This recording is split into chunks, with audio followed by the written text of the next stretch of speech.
11월 24일 중고등부 예배를 시작하겠습니다. 사도신경 하시겠습니다. 나는 전능하신 아버지 하나님 천지의 창조주를 믿습니다. 나는 그의 위대하신 아들 우리 주 예수 그리스도를 믿습니다. 그는 성령으로 잉태되어 동정녀 마리아에게서 나시고 본디오 빌라도에게 고난을 받아 십자가에 못 박혀 죽으시고 장사된 지 사흘 만에 죽은 자 가운데서 다시 살아나셨으며 하늘에 오르시어 전능하신 아버지 하나님 우편에 앉아 계시다가 거기로부터 살아있는 자와 죽은 자를 심판하러 오십니다. 나는 성령을 믿으며 거룩한 공교회와 성도의 규제와 죄를 용서받는 것과 몸의 부활과 영생을 믿습니다. 아멘. 하나님은 영이시니 예배하는 자가 영과 진리로 예배할지니라. 아멘. 함께 찬양합시다.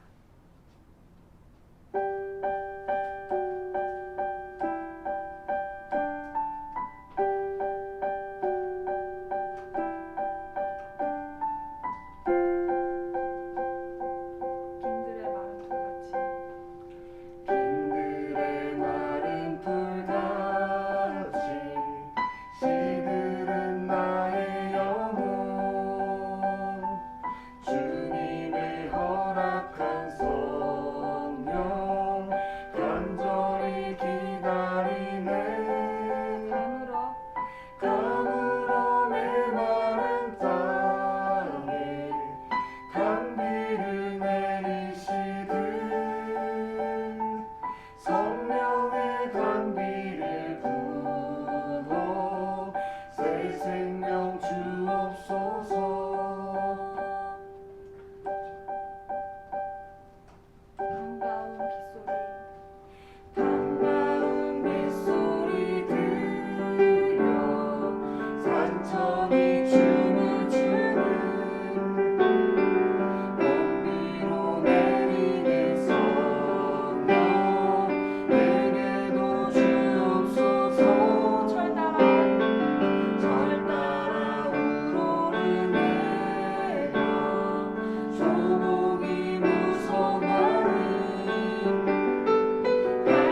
자리로 나아오게 하심을 감사합니다. 비록 함께 예배할 순 없지만 여러 유혹에서 벗어나 예배 자리를 사모하러 나왔사오니 주님을 향한 갈급한 마음을 품고 우리에게 맡겨주신 자리에서 주님을 신뢰하며 살아갈 수 있도록 주님께서 함께해 주시고, 청소년기를 보내는 우리 중고등부 친구들이 겨울방학 동안 진로나 진학으로 고민하고 노력할 때에 자신의 힘으로만 계획하는 것이 아닌 주님의 뜻을 구하며 기도로 준비할 수 있도록 도와주시고, 자신이 관심 있고 잘할 수 있는 것 잘 선택할 수 있도록 주님께서 지혜를 허락해 주세요. 말씀을 들으려 합니다. 잠시 우리의 생각을 내려두고 주님이 우리에게 하시고자 하는 말씀을 들을 수 있는 귀와 마음을 열어주시고, 주님을 알아가는 것에 대한 기쁨과 말씀을 통해 언제나 나와 함께 하시는 주님을 충분히 누리며 나아갈 수 있는 시간이 될 수 있도록 도와주세요. 말씀은 전하시는 목사님께도 함께 해주셔서 우리 중고등부 친구들과 선생님들에게 주님의 사랑을 잘 전할 수 있는 그런 지혜를 허락해 주시고, 마치는 시간까지 함께 해주실 줄 믿으며 예수님의 이름으로 기도합니다. 아멘. 오늘 우리에게 주시는 하나님의 말씀입니다. 요나서 3장 4절에서 10절 말씀입니다. 요나서 3장 4절에서 10절 제가 봉독하겠습니다.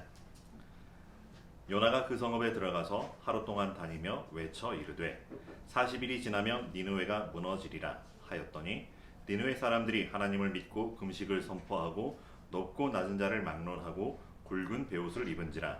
그 일이 니느웨 왕에게 들림에 왕이 보좌에서 일어나 왕복을 벗고 굵은 베옷을 입고 제 위에 앉으니라. 왕이 그의 대신들이 조서를 내려 니느웨에 선포하여 이르되 사람이나 짐승이나 소떼나 양떼나 아무것도 입에 대지 말지니 곧 먹지도 말 것이요 물도 마시지 말 것이며 사람이든지 짐승이든지 다 굵은 베옷을 입을 것이요 힘써 하나님께 부르짖을 것이며 각기 악한 길과 손으로 행한 강포에서 떠날 것이라.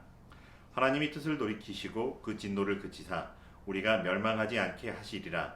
그렇지 않은 줄을 누가 알겠느냐 한지라. 하나님이 그들이 행한 것 곧 그 악한 길에서 돌이켜 떠난 것을 보시고 하나님이 뜻을 돌이키사 그들에게 내리리라고 말씀하신 재앙을 내리지 아니하시니라. 아멘. 하나님께서 이 은혜의 말씀을 통하여 우리에게 큰 은혜와 감동 주시기를 원합니다. 우리 친구들 인사를 하고 싶습니다. 반갑습니다. 감사합니다. 사랑합니다. 축복합니다. 비록 우리가 보지 못하고 있지만 우리 서로가 서로에게 연결될 수 있기를 간절히 바라봅니다. 언택트 시대라고 하죠. 서로 만날 수 없지만 그러나 온택트, 서로가 마음과 마음으로 접촉하는, 그러나 거기에 따뜻할 온자를 써서 온택트, 서로의 마음이 따뜻해지고 서로가 행복하고 기뻐할 수 있는 이런 만남과 교제들이 있어지기를 간절히 바라봅니다. 올해 성수성교회가 뭐냐면 너희가 내 안에, 내 말이 너희 안에입니다. 그래서 주님 안에서, 그 말씀 안에서 우리가 하나로 연결되어 있기를 바랍니다. 단순히 조립품이 조립되듯이 서로 유기적으로 연결되어 있는 것이 아니라 한 생명체, 한 몸으로, 한 성전으로 함께 지어져 가기를 간절히 바라봅니다. 그래서 보거나 보지 못하거나 만나거나 만나지 못하더라도 그 존재한다는 것 자체만으로 감사하고요, 반갑고요. 그래서 예수님께서 우리를 사랑하신 것처럼 서로 사랑하고 축복하며 살아가는 삶이 되기를 간절히 바라봅니다. 서로 사랑하고 싶은 마음입니다. 근데 그게 마음대로 안 될 때가 있어요. 모든 사람들을 사랑하고 내 이웃을 내 몸같이 사랑하고 싶은데 그렇지 않을 때가 있습니다. 정말 미워요. 정말 싫어요. 때로는 한 걸음 더 나아가면은 불구대천이란 말이 있죠. 같은 하늘을 이고 살아간다는 게 너무나도 끔찍하고 소름 끼칠 만큼 증오의 삶을 살기도 합니다. 도저히 용서가 안 될 것 같고 용서할 수 없을 것 같은 그런 상황을 만나기도 합니다. 아마 그런 삶이라고 하면 얼마나 힘들고 얼마나 안타까울지 참으로 공감이 되는 마음이기도 합니다. 하나님께서는 이스라엘을 몇 번이나 용서해 주셨을까요? 창세기에 나오는 태초에 하나님이 천지를 창조하시니라 곧 오시리라 하시는 그 사이에서 이스라엘이 얼마나 많은 잘못을 했고 얼마나 많이 용서해 주셨을까? 한 번은 베드로가 예수님께 아주 자신 있게 풍당당하게 예수님께 물어보는 질문이 있었습니다. 예수님, 나에게 죄를 범한 사람을 내가 몇 번 용서하면 되겠습니까? 한 7번 용서하면 되겠습니까? 그랬더니 예수님께서 조용히 고개를 가로저으십니다. 그리고는 7번을 70번까지라도 용서해 주라고 하셨습니다. 7 곱하기 70 하면 490번이잖아. 490번 하면 끝나는 걸까요? 만약에 예수님께서 이 전미사를 70번만 했으면 딱 490번이 될 거예요. 근데 전미사가 그게 아니었어요. 까지라도 70번까지라도 하는 건 어쩌면 490번이 끝이 아닐지도 모르겠다라고 하는 것이고, 실제로 성경에서 하나님이 이스라엘을 용서해 주는 장면들을 보면 얼마나 수없이 많이 용서해 주셨는가라고 하는 것을 볼 수 있습니다. 근데 왜 그러셨을까? 왜 용서하셨을까? 그리고 어떻게 그 많은 시간 세월 동안 용서하시며 참아내실 수 있었을까라고 하는 것입니다. 여러분, 한번 참는 것도 정말 힘들잖아요. 누가 나한테 잘못을 했는데 그거를 괜찮아 라고 이야기하는 거, 물론 이제 접대적으로 이렇게 사회생활 하다 보면 할 수 있어요. 근데 지속적으로 2번, 3번이 되면은 버럭 화가 나는 경우들이 있습니다. 때로는 이게 옳지 않다라고 하는 정의감에 불타게 되면은 정말로 큰 다툼이 일어날 수도 있죠. 그래서 사무리인자 3번이면은 살인도 면한다라고 하는 그런 말이 있을 만큼 참 대단한 이런 인내와 용서의 마음인데, 오늘 요나서에서 살펴보면 그런 용서하시는 하나님의 마음, 그리고 용서가 필요한 사람들의 삶에 대한 이야기가 나오고 있다라고 하는 것입니다. 오늘 말씀의 전후에 이 맥락을 살펴보면 어느 날 사실은 요나가 가만히 있었어요. 가만히 있는데 하나님이 요나를 찾아오신 거죠. 가만히 있는 요나를 하나님께서 부르셔서 갑자기 니느웨로 가서 하나님의 말씀을 전하라고 하는 것입니다. 그리고 뭐라고 이야기하냐면 그들의 죄가 내 앞에 이르렀다라고 말하라고 하는 것입니다. 여러분, 니느웨는 북이스라엘을 멸망시킨 강대국 아수르의 수도라고 하는 거죠. 그러니까 우리로서는 불구대천의 원수의 나라예요. 근데 가래요. 가라고 하시는데 그 나라를 멸망시키겠다는 것도 아니고 그냥 어정쩡하게 너희 죄가 내 앞에 이르렀다, 그래서 쏘아 어떡하라고요? 라고 하는 이런 상황인데, 망할 것이라고 하는 통쾌한 선포도 아닌데 가라고 해요. 근데 가라고 하니까 가만히 있을 수는 없었지만 정말 가기는 싫었거든요. 그래서 니느웨로 가는 게 아니라 다시스로 도망을 갔지만 하나님은 끝내 요나를 쫓아가셔서 요나를 니느웨로 보내셨습니다. 근데 편히 간 게 아니죠. 하나님께서는 요나를 위해 특별히 편도 여행 방법을 만들어 놓으셨죠. 바로 물고기 뱃속으로 니느웨까지 직행할 수 있도록 만들었다라고 하는 거죠. 가서 외치라. 그래서 외쳤습니다. 말씀이 한결 깊어졌어요. 40일이 지나면 니느웨가 무너지리라. 아, 내 원수의 나라, 정말 같은 하늘을 지고 살아갈 수 없는 그 원수의 나라가 40일만 지나면 무너진다. 40일만 꾹 참으면 된다. 이 얼마나 유쾌, 상쾌, 통쾌한 일인가. 하루 종일 가리를 다니면서 외쳤는데 힘든 줄을 몰랐던 것 같아요. 외쳤어요. 담대하게 외쳤어요. 그리고 이제 그 모든 여정을 마치고 나와서 마치 불경하는 것처럼 구경하려고 하는 마음입니다. 근데 상황은 요나가 원하는 대로 이루어지지 않았어요. 전혀 다른. 이 말을 듣고 도대체 뭐라고 하는 거야? 까불지만 이런 게 아니라 이 사람들이 덜컥 회개를 해버린 거네. 백성들이 회개를 하고, 백성들이 회개하는 소식을 듣고 임금님이, 왕이 회개를 하고, 그럼 왕이 명령을 해서 짐승들까지라도 다 회개하라라고 하는 이런 상황인 거죠. 느헤미야가 회개를 해버렸습니다. 그러자 하나님께서는 뜻을 돌이키셨어요. 그리고 내리기로 한 재앙을 내리지 않겠다라고 하시는 겁니다. 사실 니느웨 입장에서는 어마어마한 은혜의 때가 시작이 된 거죠. 그렇지만 한 사람, 요나의 마음에는 딱 이 표현인 것 같아요. 좀 좋지 않은 표현일 수도 있지만 미치고 환장하겠다 라고 하는 거죠. 이 환장이라고 하는 단어를 국어사전에 보니까 마음이 정상적인 상태를 벗어나 뒤집히다, 마음이나 행동 따위가 정상적인 상태를 벗어나 제정신이 아닌 듯한 상태로 된다, 어떤 것에 지나치게 몰두하여 정신을 못 차리는 지경이 됨을 말하는 속되게 이르는 말이다. 정말 그랬어요. 속이 뒤집어진 거죠. 너무나 화가 나서 하나님 어떻게 그럴 수가 있어요? 라고 이야기를 하는 겁니다. 아이러니하게도 하나님께서 용서해 주시는 은혜가 펼쳐지는 순간 요나에게는 속이 뒤집어지는 이런 반전이 일어나고 있다고 하는 것입니다. 이게 또 무슨 일인가? 용서하시는 하나님의 은혜에 대해서는 우리가 뭐 그 하나님 얼마나 아름답고 감사하고 놀라운 일이에요. 근데 요나 입장에서는 이게 그렇지 않았다고 하는 거죠. 하나님, 우리 이스라엘만의 하나님이신 줄 알았는데, 그래서 이스라엘을 향하여서는 미워도 다시 한 번이라고 용서해 주시고 용납하시고 수용해 주시고 우리를 다시 불러주시는 하나님인 줄 알았는데, 어떻게 이스라엘이 받아야 할 은혜를 니느웨가 받을 수 있다라고 하는 것이 마치 약소국이 되어버린 것도 억울한데 하나님의 은혜마저도 니느웨에게 빼앗긴 것 같은 마음이었던 것 같습니다. 어떻게 이스라엘에게만 일어나야 할 이 은혜가 니느웨에 일어날 수 있단 말입니까? 어떻게 우리만의 하나님인데 니느웨의 하나님이 되어주신다라고 하는 말입니까? 요나는 매우 싫었어요. 성이 났어요. 그래서 하나님께 따졌어요. 왜 고국에서 제가 있을 때 하던 말씀과 달라지십니까? 그리고 비꼬아요. 주께서는 은혜로우시고 자비로우시며 노하기를 더디하시며 인애가 크시사 뜻을 돌이켜 재앙을 내리지 아니하시는 하나님인 줄을 내가 알았음이니이다. 사실 은혜로운 말인데, 따로 독립적으로 놓고 보면 은혜로운 말인데, 이게 은혜로운 말이 아니라 비꼬았던 거는 그 뒤에 말이에요. 여호와여, 원하건대 내 생명을 거두어 가소서. 사는 것이 죽는 것보다 내게 나음이니이다. 너무나도 화가 났다라고 하는 거죠. 도저히 이 마음 안에는 용서, 화해, 사랑이라고 하는 마음이 비집고 들어갈 틈이 없어져 보였던 것입니다.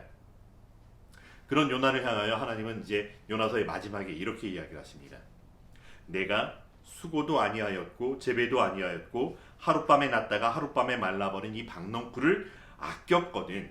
하물며 이 큰 성읍 니느웨에는 좌우를 분별하지 못하는 자가 12만여 명이요 가축도 많이 있나니 내가 어찌 아끼지 아니하겠느냐라고 하십니다. 그리고는 말씀이 끝나요. 요나서가 끝나버려요.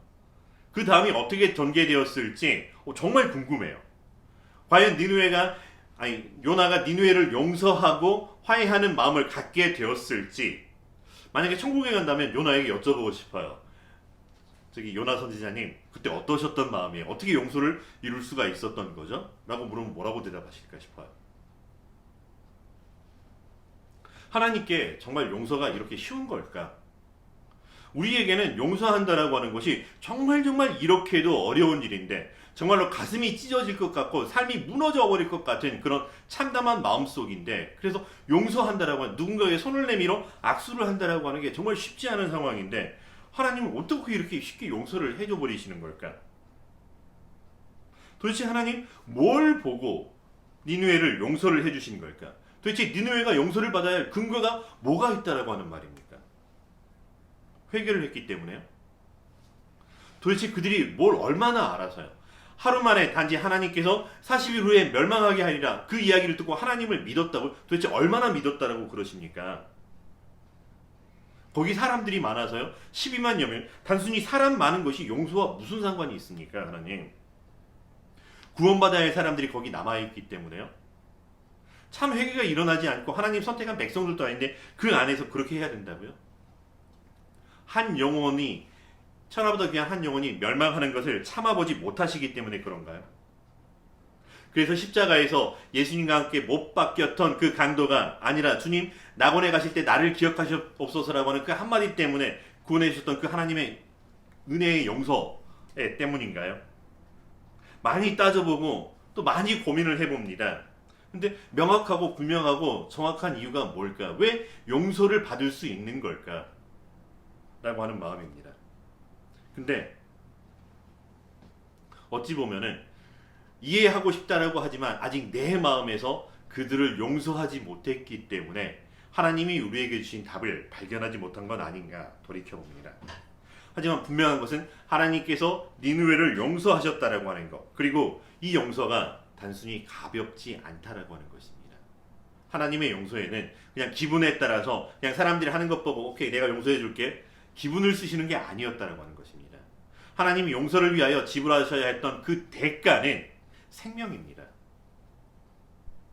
그리고 그 생명에는 하나님의 아들 예수 그리스도가 있었다라고 하는 것이고요. 대신 죽어줄 만큼 사랑하는 내 아들을 그 느느웨 사람들을 위하여 또 오늘 우리를 위하여 대신 내어 주실 만큼 치열한 사랑이 그 용서의 대가로 지불되었다라고 하는 것입니다. 왜 니느웨를 용서해 주셨을까라고 하는 질문에 논리적으로 명쾌하게 설명을 해드리지는 못할 것 같아요. 마치 왜 나를 용서해 주셨을까 하는 그 질문 앞에 그저 할 말 없이 가만히 점점점 침묵으로 있는 것과 같지 않을까 생각을 해봅니다. 네, 나를 용서해 주시는 하나님을 우리가 만났을 때, 나 같은 죄인을 살려주신 하나님의 은혜를, 예수님의 은혜를 만났을 때 우리가 뭐라고 말하거나 뭐라고 증명하려고 하지 않아도 그 은혜로 충분하였고 그 은혜로 감사하였고 그것이 정말로 좋았던 것처럼 이유와 답이 필요하지 않았던 것. 그저 죽을 수밖에 없었던 나를 하나님께서는 용서하여 주셨고 사랑해 주셨다라고 하는 것. 이것이 얼마든지 우리에게 아멘이고 은혜가 된다라고 하는 것입니다. 세상의 어둠은 어둠 그 자체로 존재하는 것이 아니라 빛의 부재의 현상이라고 이야기를 합니다. 니느웨가 하나님을 알지 못했던 것은 하나님을 아는 지식이 그들 안에 있지를 못하였던 것이고 요나가 가서 그들에게 하나님 앞에 너희의 죄가 상달하였다라고 하는 것, 40일 후에 너희가 멸망하게 되려고 하는 그 앞에서 어느 순간 하나님이 계시구나를 알았다는 그 자체만으로도 하나님께는 충분하였던 이유라고 하는 것입니다. 용서의 하나님께서 이제 이 용서라고 하는 중요한 이 키워드를 우리에게 내어주셨습니다. 용서의 하나님께서, 용서하시는 하나님께서 우리에게 너희도 나처럼 용서하며 살기를 바란다라고 말씀하십니다. 근데 여전히 화나요. 여전히 성질나고 여전히 믿고요. 여전히 그 사람을 용서하기가 쉽지 않아요. 어떻게 나한테 그럴 수가 있어? 내가 당신을 위해서 얼마나 애쓰고 힘써 주었는데 어떻게 나한테 그럴 수가 있어? 라는 마음.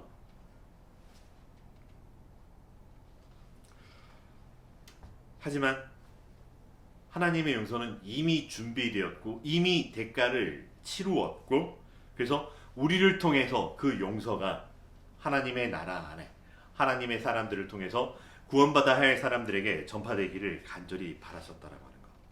그래서 이제 우리를 하나님의 용서의 통로로 삼으시고 화해의 통로로 삼으신다라고 하는 것은 오히려 더 큰 하나님의 은혜라고 하는 것이죠. 내가 보는 기준이 아니라 이건 맞아, 이건 틀려가 아니라 맞다 틀리다의 개념이 아니라 하나님께서 당신을 사랑하십니다.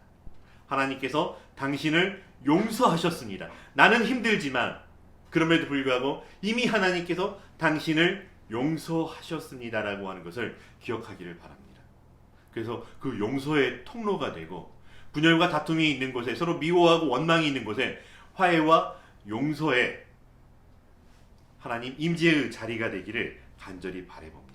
바로 그 시작이 내가 너를 사랑하노라. 당신은 하나님의 사람입니다라고 하는 걸 인정하는 것이죠.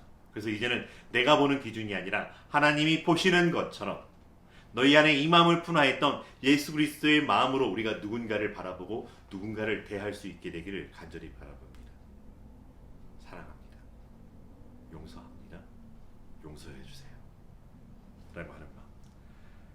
욕심이 잉태한 즉 죄를 낳지만 용서가 잉태한 즉 구원을 낳게 되고 큰 기쁨과 하나님의 나라를 더 크게 확장시켜내는 은혜가 있다라고 하는 것을 기억하는 이 한 주. 그래서 나의 삶을 들여 하나님의 용서가 우리의 용서, 이 땅의 용서가 되어서 이 땅이 하나님 나라 되게 하여 주시옵소서 고백하고 순종하는 우리 성성교회 중고등부 되기를 간절히 바랍니다. 기도하겠습니다. 사랑과 내가 충만하신 여호와 하나님 감사합니다.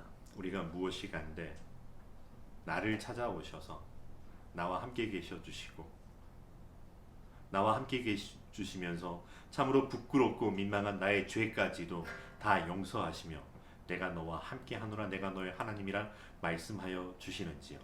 그 하나님의 은혜 앞에 그 하나님의 용서 앞에 이제 하나님 내가 하나님께 용서함을 받았고 거룩하게 회복된 사람이니 그렇게 살겠습니다 다짐하며 살아갈 수 있도록 인도하여 주시옵소서. 우리의 삶이 주님 가셨던 그 좁은 길을 통하여 거룩한 삶이 되게 하여 주시고 그 거룩한 삶이 내 이웃을 사랑하며 용서하며 화해의 통로가 되는 하나님의 역사하심이 일어날 수 있도록 인도하여 주시옵소서. 그리하여 우리의 삶을 통하여 하나님의 나라 지경 확장하여 주시옵소서. 예수님의 이름으로 기도합니다. 아멘.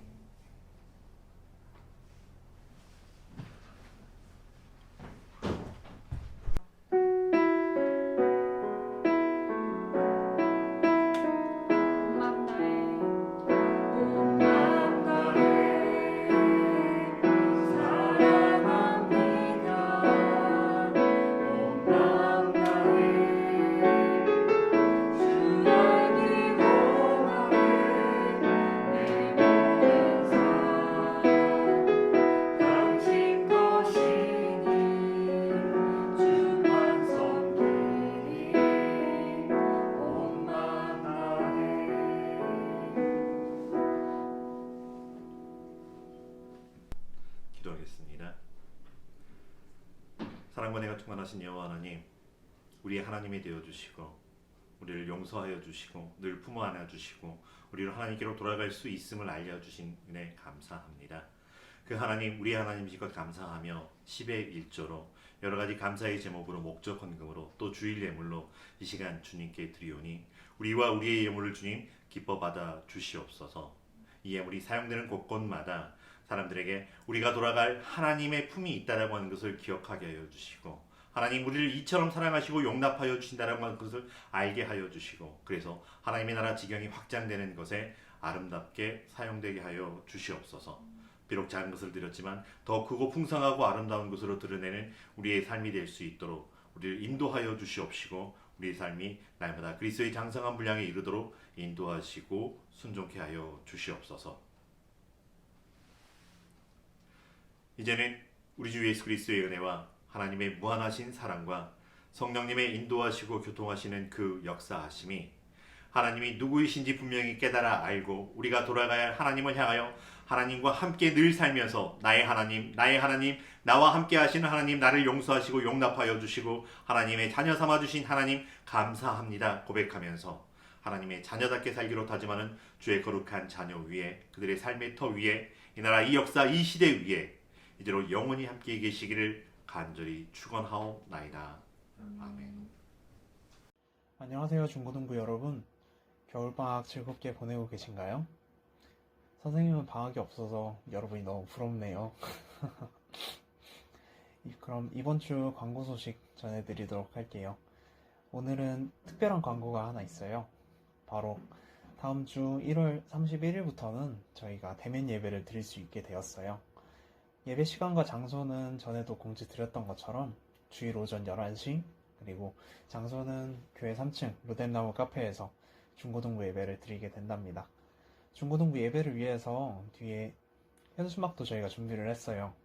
이번 주 예배 영상부터 배경이 바뀌었는데 다들 눈치채셨나요?